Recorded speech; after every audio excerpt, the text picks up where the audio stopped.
से नई दुनिया मुझको पुकारे, खिल उठे मेरी आँखों में अब चांद तारे, नैनों के अंबर में सपनों के बादल उठती है नई सी हलचल, चंचल सी नई सी हलचल, मीठी सी नई सी हलचल।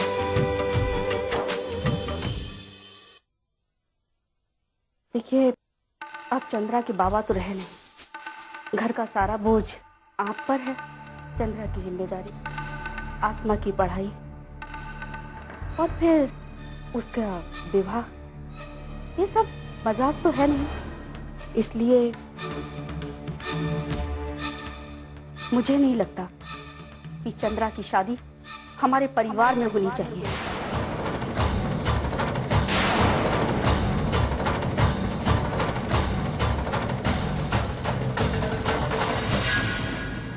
समधन जी, ये क्या कह रही हैं आप? ये रिश्ता मत तोड़िए। और नहीं तो क्या, अब आप ही सोचिए, घर का कमाने वाला तो चला गया, आप लोगों के खुद खाने के लाले पड़े हुए हैं, कहाँ से करेंगे विवाह का खर्च?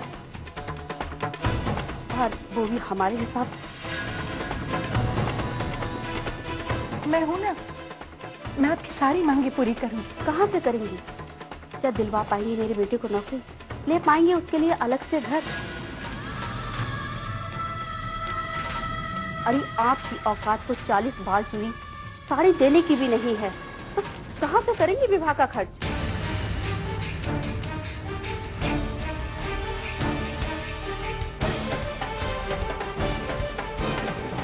इसलिए आप अपनी बेटी के लिए कोई दूसरा घर देख लीजिए।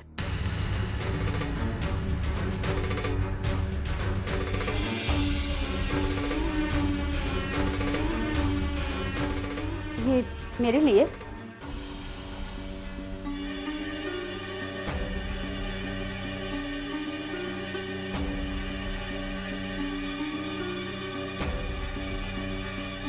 चाय भी गुड़ की बनाते हो?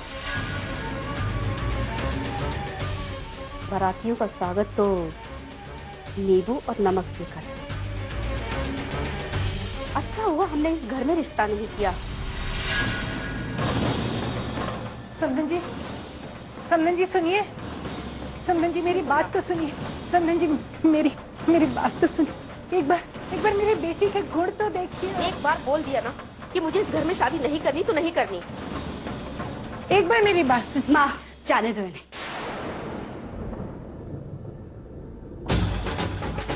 ये क्या हमसे रिश्ता तोड़ेगी? मैं खुद इनसे रिश्ता तोड़ती हूँ। मैं खुद ऐसे घर में शादी कभी नहीं करूंगी। ऐसे क्या? ऐसे वैसे कैसे भी घर में तेरा रिश्ता नहीं होगा। तो हमारा बड़प्पन था कि हम तुझ जैसी अपाहिज को अपने घर की बहू बना रहे थे, वरना तो इस घर से किसी की डोली ही ना उठे। आप अपनी हद से ज्यादा बोल रही हैं। अच्छा, तो तू मुझे हद सिखाएगी? अरे जिसका पति उसे छोड़ के चला गया हो। वैसे ना, तुम लोगों के यहाँ शायद रिवाज है बहन के यहाँ टुकड़ों पे पलने का।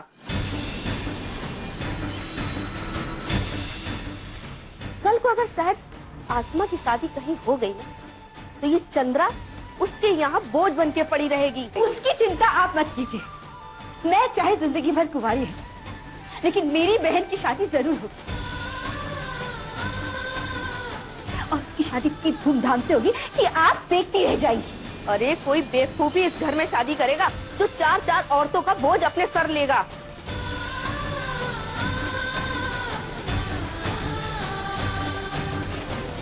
चलो जी।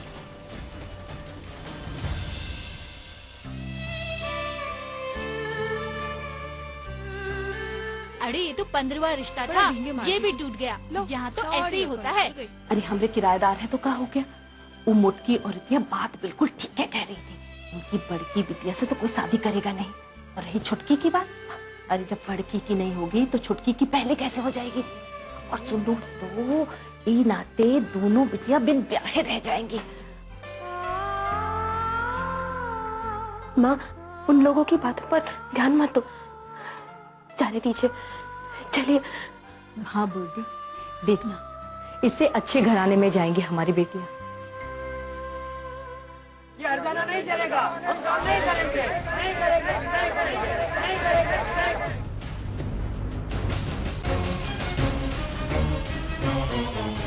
देखिए, हमने आपसे डील इसलिए किया था क्योंकि आपका ट्रैक रिकॉर्ड बहुत अच्छा था। बिल्कुल, मगर आपकी मिल में जो ये हंगामा हो रहा है, इससे हमारा तो काम रुक गया है। और अगर यही सब चलता रहा तो मजबूरन हमें यह कॉन्ट्रैक्ट किसी और को देना पड़ेगा।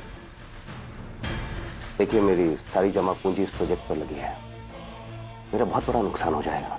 नुकसान तो हमारा भी होगा गिरीश बाबू, तभी तो हम आपसे कह रहे हैं कि कल से काम शुरू करवा दीजिए, वरना हम भी मजबूर हैं। नमस्ते।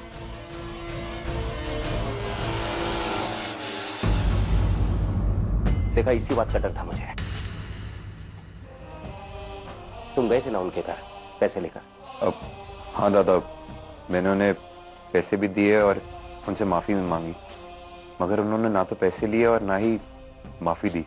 उन लोगों का कहना है कि उन लोगों को अब हमारी किसी मदद की जरूरत नहीं है। मदद नहीं चाहिए? ऐसा क्यों कहा होगा? दी, हम सब कुछ कर सकते हैं अकेले, तुम चिंता मत करो। क्यों चिंता ना करो आशिमा? उन लोगों की इतनी मांगी थी, फिर भी किसी ने मुझे कुछ। आशिमा, आशिमा, कब तक तुम लोग मेरे लिए अपनी खुशियों का समझौता करोगे? मैं बचपन से देखती आ रही हूँ, माँ को बुखार होता था तो सर पर पानी की पट्टी लगा लेती थी, लेकिन कभी डॉक्टर को नहीं बुलाया क्योंकि वो पैसे बचाकर मेरे पाँव का इलाज करना चाहती थी।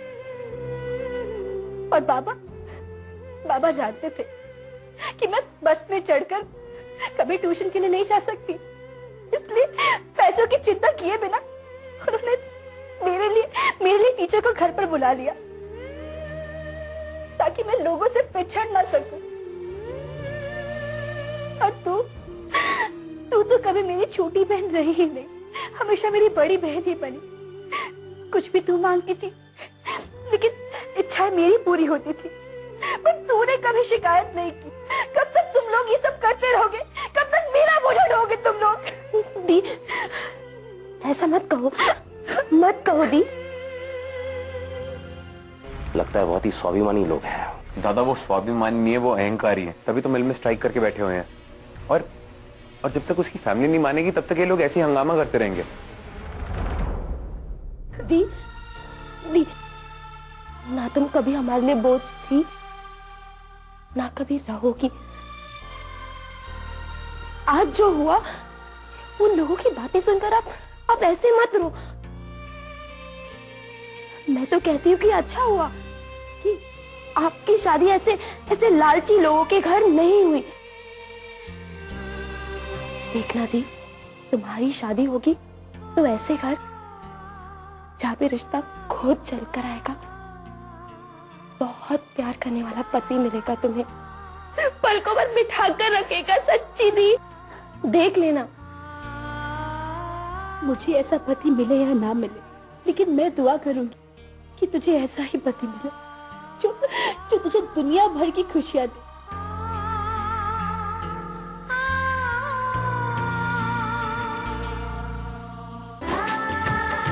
हम काम नहीं करेंगे, नहीं करेंगे। देखिए, शांत हो जाइए आप, शांत हो जाइए।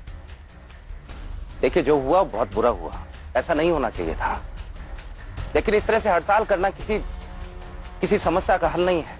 आप लोग सब मेरे अपने हैं, क्या मैंने खुद से कभी अलग समझा है? अगर ये बात आपने 10 साल पहले कही होती तो हम कहते कि नहीं, मगर अब वो बात नहीं है। अब आप हमें पहले की तरह अपना नहीं समझते मालिक। जब आप हमें भूल ही गए हैं, इसलिए हम भी आपको भूल गए हैं। अब तो हम ये देखना चाहते हैं अपने भाई की गलती छुपाने के लिए आप क्या करते हैं। देखिए, मैं कोई सौदा नहीं कर रहा हूँ किसी के साथ, मैं बस उस परिवार की मदद करना चाहता हूँ। लेकिन ये पैसा कितने दिन चलेगा? जब एक अमीर आदमी मरता है तो वो अकेला मरता है, लेकिन जब एक गरीब मरता है तो उसका पूरा परिवार मर जाता है मालिक। जाकर आप उनके घर पे देखिए, तब आपको उनका हाल मालूम पड़ेगा।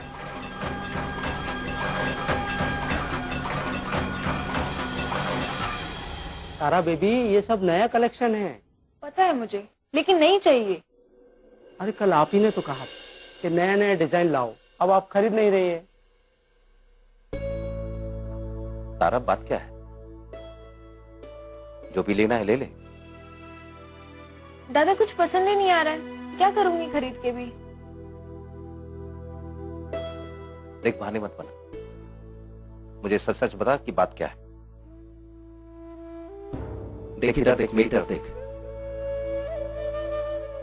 दादा, मुंशी जी ने बताया कि आपको मिल में इतना नुकसान हो रहा है और मैं यहाँ पे फिजूल खर्चे कर रही हूँ जिनका कोई मतलब भी नहीं है। ये एक सेट कम से कम 10 लाख का है और आपकी मिल में तो एक मशीन की कीमत भी सेम है ना दादा। फिर वो पैसे आप मिल में लगा दीजिए, मेरे सेट खरीदने का क्या फायदा। उसकी चिंता तुझे करने की जरूरत नहीं है। तेरे दादा के ऐसे हालात नहीं आए कि अपनी बहन की इच्छाओं को मारकर अपना धंधा चलाए। देख तुझे जो भी चाहिए ले ले।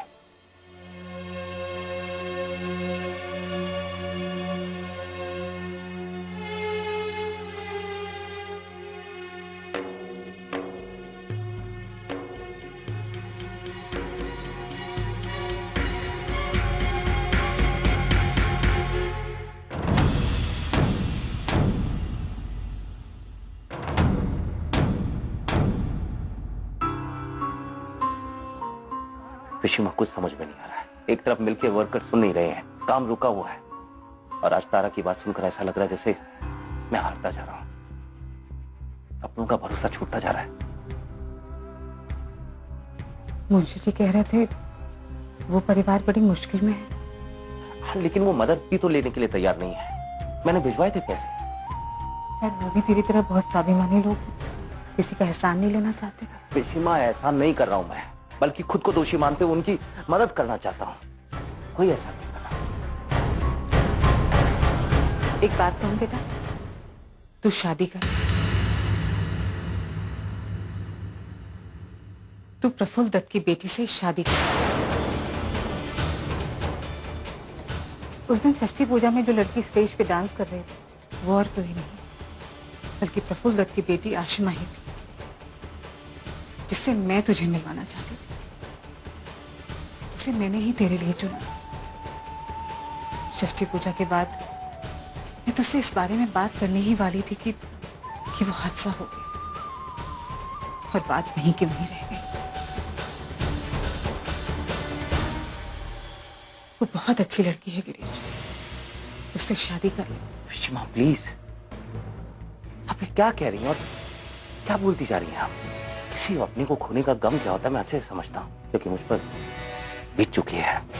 इसलिए मैं खुद जा रहा हूँ उनके पास पैसे लेकर। फिर तो तेरे पास दिल ही नहीं है गिरीश, जो एक रिश्ते की मौत को पैसों की खनक से जिंदा करने की कोशिश कर रहा है।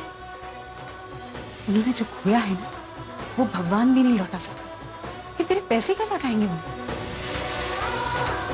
स्वाभिमानी बोलो, उनके लिए पैसा ना जिंदगी की जरूरत है, मगर जिंदगी नहीं है। इसीलिए चाहती हूँ कि इस घर की लड़की इस घर में आए, मेरी बहू बन। गिरीश अपना ले उस लड़की को, बहुत अच्छी लड़की है। किसी हादसे की भरपाई करने के लिए नहीं कह रही हूँ, बल्कि उस लड़की के लिए कह, बहुत बुनी है, संस्कारी है।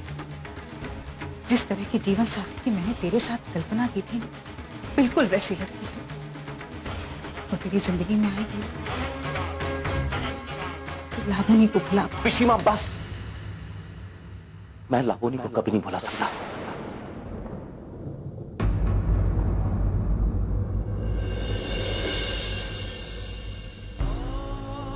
भले ये आप सबके लिए मर गई हो, लेकिन मेरे लिए कभी नहीं मर सकती। तो हमेशा मेरे लिए जिंदा रहेगी मेरी यादों में, क्योंकि यादों को कभी मौत नहीं आती। और बात रही उस परिवार की, तो मुझसे जो हो सकेगा मैं करूंगा, लेकिन शादी कभी नहीं।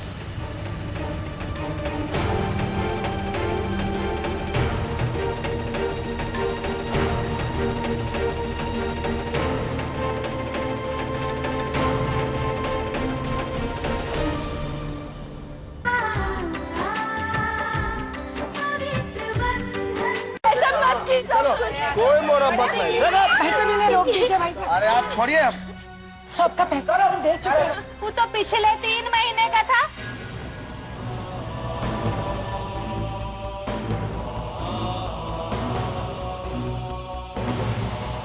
मैंने बहुत समझा, ये लोग सुन ही नहीं रहे।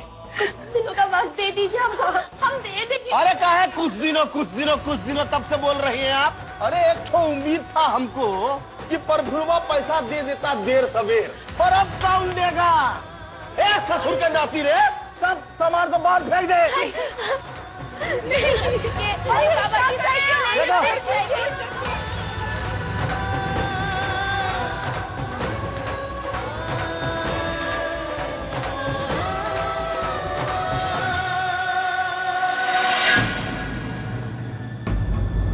ये गिरीश बाबू है। ये क्या बदतमीजी है, और खबरदार कोई हाथ नहीं लगाएगा। हाथ छोड़। अरे भाई देखिए आप लोग मोहल्ला वाला। कहा जी, क्या बात है, तुम काहे को हमारे मामले में मुंडी घुसिया रहे हो। अगर इतना ही ममता फट रहा है तो तुम काहे नहीं इनका किराया दे देते। मुंशी जी, और चाहिए तो मांग लेना, लेकिन आइंदा इन लोगों को परेशान करने की जरूरत नहीं है। आप अंदर रखवाओ ये सामान। फटाफट सामान अंदर करो।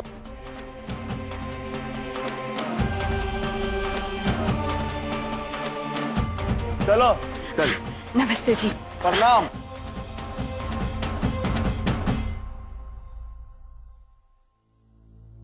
जो आपने खोया है उसे मैं लौटा तो नहीं सकता हूं, हाँ, लेकिन मैं आपके परिवार की जरूरतों को पूरा करने की कोशिश जरूर कर सकता हूं। क्या वापस कर सकते हैं आप मेरे पति को वापस कर सकते हैं? बोलिए, आप मेरी बेटियों के पिता को वापस कर सकते हैं? मेरी बेटी का ब्याह करा सकते हैं? आपने जो कुछ भी हमारे लिए किया, हम आपके बहुत आभारी हैं। लेकिन अब आप हमको हमारे हाल पे छोड़ दीजिए। हमारे पास खोने के लिए और कुछ भी नहीं है, कुछ भी नहीं।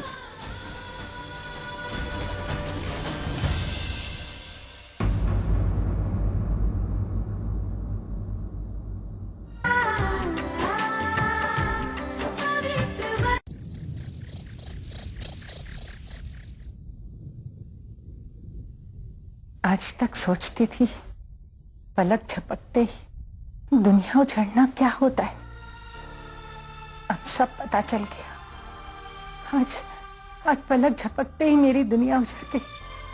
बोर्डी, हौसला रखिए। देखो ना, आज चंद्रा की शादी टूट गई और बाहर लोग तरह तरह की बातें बना रहे। डर लगता है कि अगर कहीं ऐसा ही चलता रहा और चंद्रा की शादी नहीं हुई तो, और इसी वजह से आशिमा भी कुंवारी रह गई तो हम क्या करेंगे? हे भगवान, मुझे इतनी हिम्मत दो कि मैं सब ठीक कर सकूं। माँ के चेहरे की हंसी वापस लानी है मुझे, प्लीज भगवान।